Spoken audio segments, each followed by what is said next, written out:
So Joseph గారు ఉన్నారు మనతో పాటు. జోసెఫ్ గారు ఏమంటారు, మొత్తం వివాదం ఎక్కడ స్టార్ట్ అయింది, ఏంటి మీ స్టాండ్ ఏంటి? సార్, ఫస్ట్ ఆఫ్ ఆల్ ఏదైతే ఇది బంద్ అనేది ఒక దుర్మార్గం. ఎందుకంటే ఆల్రెడీ నిన్న మాట్లాడుకున్నారు. సాయికి నేను చేతులెత్తి దండం పెడుతున్నాను. ఎందుకంటే ఆయన తీసుకున్న స్టాండ్ వల్ల ఈ రోజు ఈ బంద్ అనేది ఫ్లాప్ అయింది. లేదా వీళ్ళు ఏం చేసేవాళ్ళంటే దీన్ని ఇంకా వేరే స్థాయిలో తీసుకు వెళ్ళేవారు. ఆ సాయి కానివ్వండి, ఇంకా మారెడు మోహన్ గారు కానివ్వండి, వాళ్ళందరూ తీసుకున్న స్టాండ్ వల్ల ఈ రోజు బంద్ అనేది ఫ్లాప్ అయింది. ఇంకొకటి ఏంటంటే ఇదొక కుట్రపూరిత చర్యలు చేస్తున్నారు వీళ్ళు. Hyderabad is not going to tolerate any more rift. ఎందుకంటే ఆల్రెడీ ఒక రిఫ్ట్ జరిగిపోయింది ఉద్యమం టైంలో, అయిపోయింది. దాని తర్వాత మీకు కావాల్సింది ఏంది?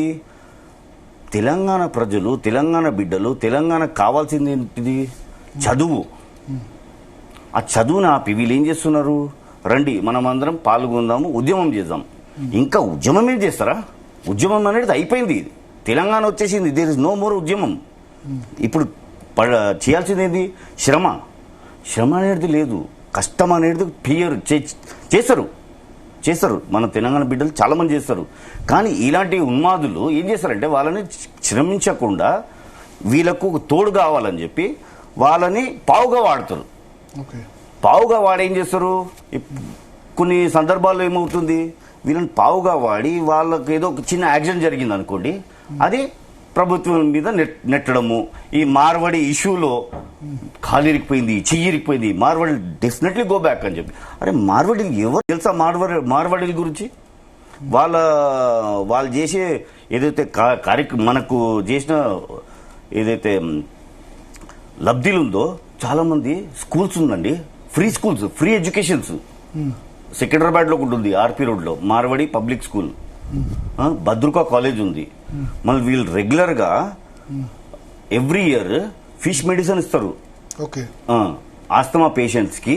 కొన్ని లక్షలాది మందికి ఫిష్ మెడిసిన్స్ వాళ్ళు మార్వాడి వాళ్ళే స్పాన్సర్ చేసి నాంపల్లి పబ్లిక్ గ్రౌండ్ లో ఫిష్ మెడిసిన్ ఇస్తారు. మీరు చేస్తారా? చాతనవుతుందా మీకు? ఏమీ కాదు. మీరు ఏం చేస్తారు? ఇలాంటి వాటిని అడ్డుకుంటారా? ఇప్పుడు గో బ్యాక్ అంటారు. గో బ్యాక్ అంటే ఆ ఫిష్ మెడిసిన్ ఎవరిస్తారు? ఇంకొకటి, వీళ్ళు కట్టుబుట్టు ఏదైతే ఒక చిన్న సామెత ఉందండి, జహానా పहुंचे मालगाड़ी वहां पहुंचेगा बैलगाड़ी, जहां ना पहुंचे बैलगाड़ी वहां जरूर पहुंचेगा मारवाड़ी. ఎందుకంటే ఎక్కడైతే రైలు బండి కూడా వెళ్ళలేదు అక్కడ ఎద్దు బండి వెళ్తుంది. కానీ ఎద్దు బండి వెళ్ళని ప్రాంతాల్లో కూడా వీళ్ళు వెళ్ళిపోతారు. అంటే ఏంటిది? వాళ్ళ ఐడియాలజీ అట్లుంది. వాళ్ళు గుడ్డుతోటి, రూపాయితోటి గుడ్డు చేస్తారు వాళ్ళు. మనం ఏం చేస్తాము? ఆ గుడ్డును ఆమ్లెట్ చేసుకుంటాము. వాళ్ళు ఏం చేస్తారు? ఆ గుడ్డుతో కోడి తయారు చేస్తారు. మనం ఏం చేస్తాము? ఆ గుడ్డుని, ఆ కోడిని 65 అంటాము. మనకు వాళ్ళకి తేడైంది, దే ప్రొడ్యూస్. ఆ ప్రొడక్షన్ ని మనం ఇలాంటి వాళ్ళ వల్ల ఆగిపోతుంది.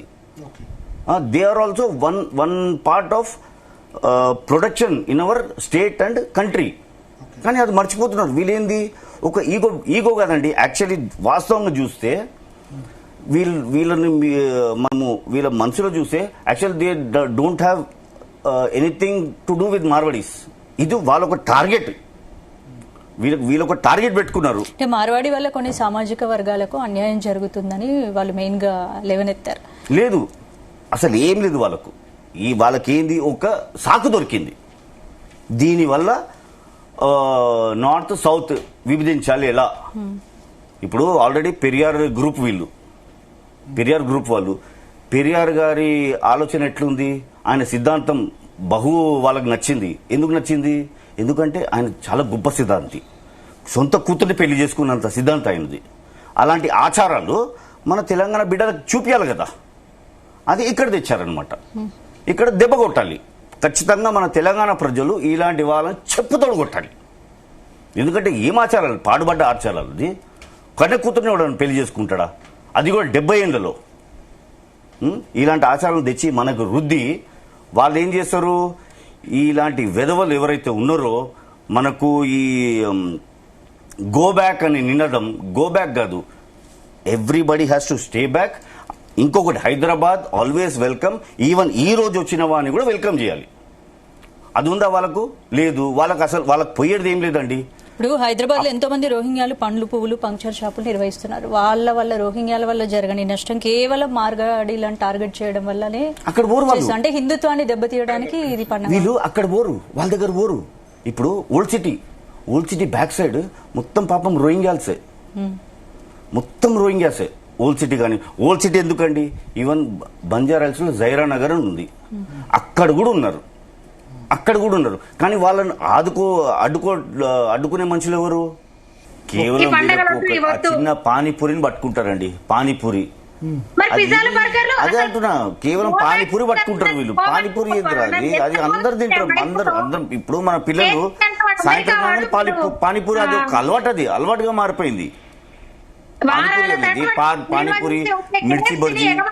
వీడు చెప్తాడు ఇక్కడ కూర్చొని ఆ కేఎఫ్సీతో ఎన్ని రోగాలు పిల్లలు, అసలు ఎన్ని సమస్యలతో ఎన్ని రుగ్మతలతో బాధపడుతున్నారు. ఆ మైదా అసలు పూర్తిగా అవాయిడ్ చేయాల్సిన పదార్థం మైదా పిండి. ఆ పిజ్జాలు బర్గర్లు అన్ని దాంతోనే తయారవుతాయి. వాటిని కదా గోబ్యాక్ అనాలి. పానీపూరి కన్నా ఇవి డేంజర్ కదా. ఇంకా అయినా పానీపూరి నాకు తెలిసి మారాడీస్ పానీపూరి అందరూ అమ్ముతారు. ఈవెన్ కర్ణాటక వాళ్ళు, మహారాష్ట్ర వాళ్ళు, తెలుగు వాళ్ళు కూడా ఇప్పుడు మొదలు పెట్టారు. అది తెలుగు వాళ్ళు కూడా పానీపూరిలో.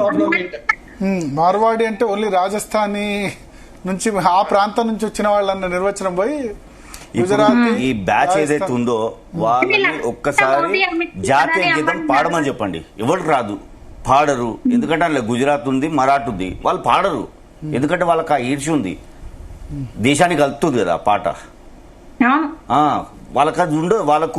వాళ్ళది ఒక్కటే టార్గెట్. సింధు, గుజరాత్, మరాఠా, ద్రావిడ, ఉత్కళ, వంగ. వీళ్ళకు టార్గెట్ ఒకటే, దేశాన్ని విడగొట్టాలి. సౌత్ నార్త్ ఇది కాని పని. ఎలాంటి దరిద్రులు పాల్గొన్నా సరే మనమందరం ఏకమైన క్రిస్టియన్ని అయినా కానీ చెప్తున్నా, బల్లగుద్దు చెప్తున్నాను, ఇది కాని పని. వాడు ఎవడైనా సరే ఈ దేశాన్ని విడగొడతా అంటే వాడిక్కడ ఉండకుండా చేయాలి. వీళ్ళని తరిమేసేయాలి. ఎందుకంటే వీళ్ళు చీడపురుగులు. ఇతరులను కూడా వీళ్ళు ప్రభావితం చేసి ఈ ఉద్యమాల్లో కలుపుకుంటారు. ఇక్కడ యాక్చువల్ చూస్తే ఈ తెలంగాణ ఉద్యమం కాదు ఇది, సౌత్ నార్త్ కల్చర్ని విడగొట్టే ఉద్యమం ఇది. తెలంగాణకు అసలు సంబంధమే లేదు, మార్వాడికి అసలు సంబంధమే లేదు. వీళ్ళు ఒక ఉద్యమాన్ని ఎంచుకున్నారు, వీళ్ళు ఒక టార్గెట్ పెట్టుకున్నారు. ఆ పెరియార్ బై సిద్ధాంతాన్ని ఇక్కడ దేవాలని చెప్పి. హ్యాట్స్ ఆఫ్ నిజంగా మీకు జోసెఫ్ గారు, hats off. Thank you sir. ఎందుకంటే మీరే చెప్పారు, నేను క్రిస్టియన్ని అయినా సరే కానివ్వను సార్. ఇది మన దేశం సార్, ఇక్కడ పుట్టాను, ఇక్కడే చేస్తాను. ఇక్కడ సత్యే ముందు నేను ఒక చిన్న పని చేసి చావాలనుకున్నాను. ఏంటిది? దేశాన్ని ముక్కలు చేసే వాళ్ళను ఖచ్చితంగా దేశాన్ని తరమాల్సిందే. ఎందుకంటే వీళ్ళ వల్ల చెడిపోయే వాళ్ళు చాలా మంది ఇప్పుడు రోడ్ ఎక్కారు. పసిపిల్లలు, అమాయకులు చాలా మంది, అసలు వాళ్ళకి తెలియదు. రండ్రా పోదాము, ఎవడో వచ్చి ఏదో లాక్కుంటున్నాడు అని చెప్పి తీసుకొని వస్తారు వాళ్ళని. ఎవడో ఎందుకు వస్తాడు? వాడు మన భారతీయుడే. వాడు పుట్టింది మన దేశంలోనే. ఏ దేశంలో పుట్టి ఆ ఫెన్సింగ్ ఇరుగొట్టి రాలేదు వాళ్ళు మన దేశస్తులే. కానీ వీళ్ళు వాళ్ళలో విషం నింపుతారు, మన పక్క వాళ్ళకే విషం నింపుతారు. వీళ్ళ భావజాలలో ఎట్లుంటుందంటే, మీరు 100 మొత్తుకోండి, 100 మొత్తుకున్నా సరే వాడు లాస్ట్కి అదే అంటాడు. మీరు వాళ్ళని పాలతోడు కడగండి, బాబు ఇది మన దేశం రా అని చెప్పి వాళ్ళని ఎంత కడిగినా మళ్ళీ వాడు చెప్పేది అదే ఉంటుంది. మళ్ళీ ఆ పెరియార్ పాటనే పాడతాడు వాడు. వీళ్ళు టార్గెట్ ఎంచుకున్నారండి, ఆ టార్గెట్ బద్దలు కొట్టాల్సిందే మనం. లేకపోతే మన పిల్లలు ఆగమవుతారు, రాబోయే తరాలు ఆగమవుతారు. ఉస్మానియా యూనివర్సిటీ ఉద్యమాల యూనివర్సిటీ కాకుండా చూసుకోవాలి మనం. ఎందుకంటే విషాన్ని నింపే చీడ పురుగులు వీళ్ళందరూ ఉస్మానియా యూనివర్సిటీ నుంచి మహానుభావులు చాలా మంది వచ్చారు. అప్పుడు వచ్చారు. ఇప్పుడు ఏం చేస్తున్నారంటే అందరూ కాదు, దానిలో చదువుకునే వాళ్ళు కొందరు బ్యాచ్లు ఇప్పుడు ఏం చేస్తున్నారంటే కొందరు బ్యాచ్ ఎంచుకుంటున్నారు. వీళ్ళు కొందరు బ్యాచ్ ఎంచుకొని ఉస్మానియా యూనివర్సిటీలో అఖిల భారతీయ విద్యార్థి పరిషత్ నుంచి మహానుభావులు నాయకులు వచ్చారు. వేరే ఆర్గనైజేషన్స్ కూడా చాలా మంది వచ్చారు. చాలా మంది మంచి చదువుకున్న వాళ్ళు ఉన్నారు. ఇప్పుడు దేనిలో అయినా మంచి చెడు రెండు ఉంటుంది సార్. ఇప్పుడు మనకు కావాల్సింది ఏంది? మనం కష్టపడింది ఏది రాదు, కష్టపడాల్సిందే ఎవడైనా సరే. మనం పుట్టామంటే కష్టంతోటే బతకాలి. కానీ వీళ్ళకి అలా కాదు, కూర్చున్న జాగాలు రావాలి. వీళ్ళు ఇంట్లో కూర్చొని ఏం చేస్తుంటారు? ఆలోచిస్తుంటారు, పిచ్చి ఆలోచన. ఏంటిది, వీళ్ళకి ఏది తోచకుంటే ఏం చేస్తారు, ఇలాంటి పిచ్చి ఆలోచనలు పెట్టుకుంటారు. పని లేని వాడు, ఈ పని లేని వాడే పని లేని వాళ్ళే ఎక్కువ ఉంటారు. ఇప్పుడు ఈ రెచ్చగొట్టే బ్యాచ్ అంతా అంతే కదా. అంతే, వాళ్ళకు పంచాట కాదు. వాడు ఏం చేస్తాడు, పని చేసేటోని వాడిని ఆపి గుంజుకొని వచ్చి, ఇదిగో నువ్వు బ్యానర్ పట్టుకో, భారత్ బంద్, తెలంగాణ బంద్, హైదరాబాద్ బంద్, కానీ పని చేయొద్దు. పని చేయకుండా ఎవడో కష్టపడ్డాడు, ఆ కష్టాన్ని మనం దోచుకోవాలి. ఎవడో కష్టపడ్డాడు, ఆ మిగిలిపోయిన వస్తువుని మనం తినాలి. ఇది వీళ్ళు నేర్పించేది. కానీ ఇప్పుడు కూడా తెలంగాణ ప్రజలు ఒకప్పుడు ఉండే కొంచెం సుస్తు, ఎందుకంటే నిజాం పాలన ఉండే కాబట్టి అప్పుడు ఏదో చోటు చింత మారుముంత అన్నట్టు ఉండే. కానీ ఇప్పుడు మారిపోయింది. వాళ్ళు కూడా పొద్దుగాలు, పాపం చాలా మంది పొద్దుగాలు లేస్తారు, వాళ్ళ కూలో నాలో చేసుకుని వెళ్ళిపోతారు వాళ్ళు. కానీ వాళ్ళను ఇలాంటి వాళ్ళని టార్గెట్ చేసి మనకు అన్యాయం జరుగుతుంది. అన్యాయం జరగకుండా వీళ్ళు చూపిస్తారు, ఎక్కడో ఒక చిన్న బొమ్మ తెచ్చి చూపించి మనకు అన్యాయం జరిగింది, ఎవడో వచ్చి హిందీలో మాట్లాడి మనల్ని మోసం చేస్తున్నాడు అనే ఒక కుట్రనే ఇది. వాడు వాని పని చేయనీయడు, వీడు బాగుపడతాడు. ఎందుకంటే వీడు శవాల మీద ప్యాలలు ఏరుకునే రకాలు కింద వీనితో సమానంగా వీడిని తీసుకొని వెళ్తాడు అనమాట. అయితే ఇలాంటివి జరగకుండా ప్రతి మన తెలంగాణ బిడ్డలు ఆలోచించాలి. ఏంటంటే ఇలాంటి ఏదైతే విధవలు ఉన్నారో వీళ్ళతో దూరం ఉండాలి, వాళ్ళ పిల్లల్ని కూడా దూరం పెట్టాలి. ఇలా బైకులు వేసుకొని ర్యాలీలు చేస్తే బంద్ ఎందుకురా మీకు?